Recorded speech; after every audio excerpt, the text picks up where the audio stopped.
Di samping tu juga, post anda boleh letak juga tawaran. Macam di sini, umpama anda letak, anda macam anda punya voucher lah.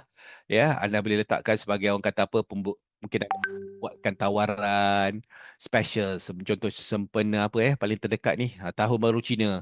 Anda buatkanlah di sini. Kupon tu anda pakailah Canva, ataupun sekarang kita boleh dah semalam dah belajar semalam guna mixology, kan, menggunakan teknologi nano banana tu, buatlah voucher yang cantik-cantik, letak dalam ni. Semudah itu sahaja. Ya, anda boleh buat kupon kod, term, link, redeem, ya. Dan juga anda boleh letakkan macam maklumat hebahan acara lah.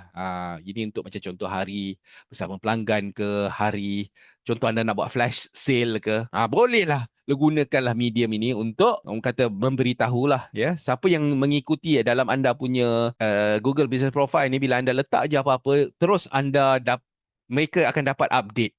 Itu benda yang menariknya.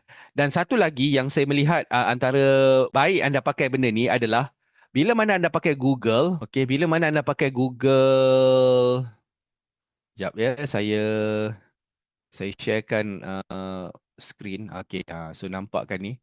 Kalau anda pakai Google Map, ya, kalau bila anda update content, ada tak kadang-kadang anda perasan bila tiba-tiba anda tengah tengah berhenti kat traffic light, tiba-tiba anda masih sambil-sambil tengok dekat Google Map, tiba-tiba ada satu benda yang macam, apa berlaku ya?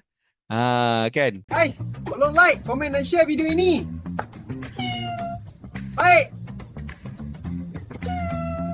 Haha. Terima kasih.